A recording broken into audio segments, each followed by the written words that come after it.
He's in our virtual green room right now, John Dickson. He's written a book called Rosebudd the American Pimp. And yes, that's right. He was a pimp, and he was on the street for years and years. And his book is fascinating in looking at what his life was like and the misconceptions that people have. John, thanks for joining us on the show. Thanks for having me. So let's talk about your life, and how did you end up on the streets, and how did you end up making a living as a pimp? Well, it's like a lot of things. It just happens. But first, let me ask you something. You have your idea of what a pimp is, correct? Yes. Okay, I'm sure your audience have the same idea or close to the same idea as you have. But that is exactly why pimps prosper. What you guys tell your daughters to look out for, what you describe, what you think of as a pimp or what a pimp does, you don't. And what happens is the girl is out and she meets a person like me. And what they do is end up liking me because of everything they've heard about a pimp is so different than what I am. And before she knows it, by the time she believes that I'm a pimp, because a lot of women that I would meet, I would have to convince them that I was a pimp because I don't look or act like one. And, she's liking me already by the time she accepts that I'm a pimp. So to answer the question, what made me want to be out there was the way I learned to see life in the many different situations that I've been in. And, I think fast and I think a lot. And, I got a clever way of speaking that as I put my words together, it just keeps you on edge. And that's what excites the lady. So, again, that's the misconception of what they think of what they've seen portrayed in movies, etc. How long were you in that lifestyle? How long did you live, as you described to me, on the streets? I got out there at about 17 or 18, and maybe I was 55 when I stopped. Wow. And you probably had other opportunities, I bet, to get out of the lifestyle, but you knew it, right? And that's what you did. You knew the game. Well, yeah, I did know the game, but I had a lot of opportunities as far as while I was in the game. And you're right, I did know that. But it's more of a lifestyle. And, people look at it about the money. It's strictly the money, all this stuff. And everything that people actually think about a pimp has nothing to do with why a girl would turn out to be a hoe. And it's not that she needs a pimp. She really wants a man, a real man. And a pimp is the only man who can and do see her as a woman. He's the only man that she doesn't need to pretend around. She can be herself. All the other people that see her as a prostitute first and a woman way, way, way down the list. See, I'm talking about what real pimps do, the kind you wouldn't even think was a pimp like me. You could be sitting across from me in a restaurant and not once would you think I was a pimp. You and your audience may not want to believe what I'm saying, but I could prove it. If you go out on a host roll where prostitutes apply their wear or whatever, a lot of people think pimps are out there forcing women to become hoes. But think of this. Who's out there on a host roll more than the tricks and the pimps combined? That's the police. The police is out there. So if this woman didn't want to be there, why don't she just stop the police and tell them? See, no one thinks of that because you want to make yourself believe she's so scared. We don't even be there. We be miles and miles away, sometimes in different states. So what I'm saying is I don't want no woman that don't want me. That's sure trouble. And you ain't trying to be in trouble in the streets. You're trying to stay out of trouble. See, there are the ones out there who do all the things that you think or people talk about, but those are the drug users who are just wanting to be able to buy drugs. That's not who meets your daughters. Just as you have bad ministers and child molesting priests and there's bad apples in our barrel too. So what I'm saying is you want us to be seen as traffickers. What pimp has women chained to a bed or beds, 10 at a time, in some raggedy hotel hooked on drugs? See, a pimp is much too selfish for that. He's not going to have a drug user, no, unless he uses drugs too. which that's where you guys come in as far as when you get to describe. You meet those kind of people, and they are the ones that's seen as the pimps and hoes, but they're not. What made you decide you were going to write the book, John? Well, as I was out there, I, believe it or not, when I became a dad at 43, I started changing my ways. I mean, I was out there, for another 10 or 12 years. My daughter kind of grew up.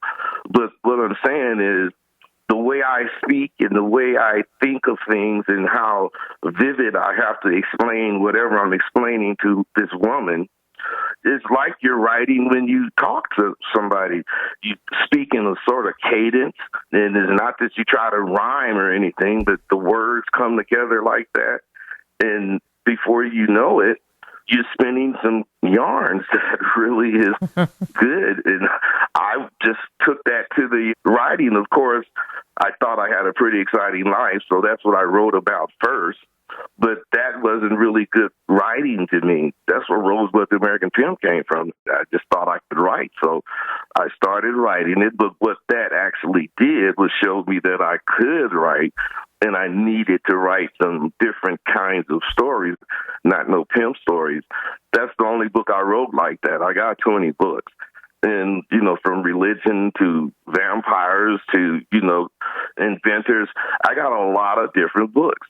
But that doggone book about the pimping is just what I wrote first. And it happens to be what the agents that's dealing with me liked.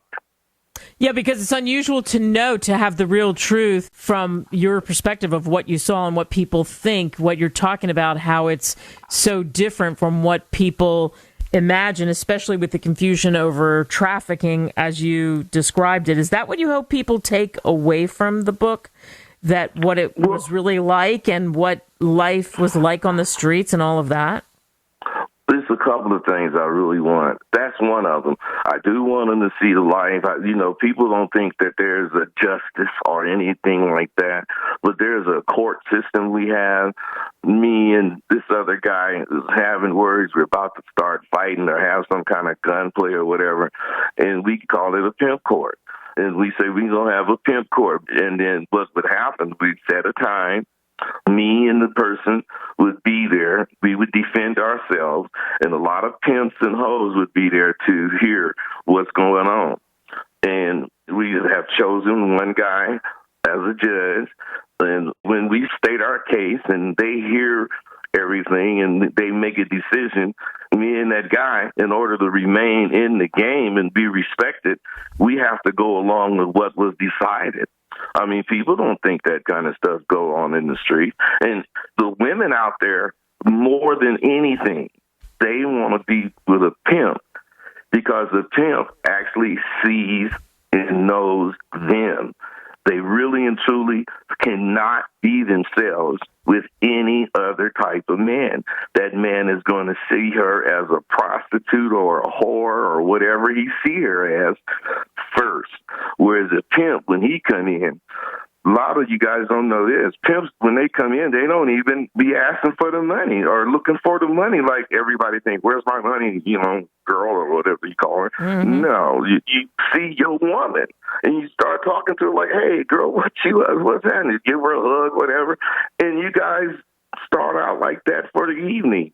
We have real, regular lives. We don't grow our kids up to be pimps and hoes. My daughter never even been to jail. She's 24. So my point is what people want to see us as, and Kate, you may not believe this, is really racial. Everything they see about a pimp is what back in the day people thought about black dudes. And they would say that.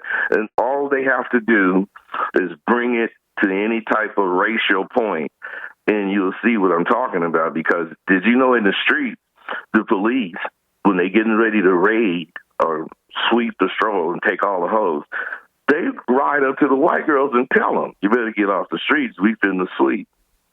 I mean, I'm not saying, it's like a really big deal. We've been dealing with racism all our lives, but you wouldn't think it's out there like that. But it is. The guy didn't want to spend money. He'll look at this white girl and say, "Oh yeah, I want to give her $300." And he'll look at the black girl and say, "Just as pretty." He want to give her $50. It's crazy like that. That's why different rules. Yeah. Yeah. That's why people like me don't deal with any of the rules of society, because society is just fake a lot. Think about this. A pimp and a hoe be together. I had some 20, 25 years. And the reason they are together is that what separates normal couples is eliminated. Jealousy, of cheating, and lack of money. Those two things are eliminated completely. Otherwise, that hoe, no, you a pimp, you going to have other women. She knows that. And you as a pimp, you know this prostitute is going to be out doing what she do. You know it. So that is eliminated from the criteria. It's not even involved. You never hear them, "Oh, you cheated on me." You never hear that kind of argument. They have arguments of whatever it is, but not that kind. Not the kind about, "I don't have no money. You can't afford this, can't afford that."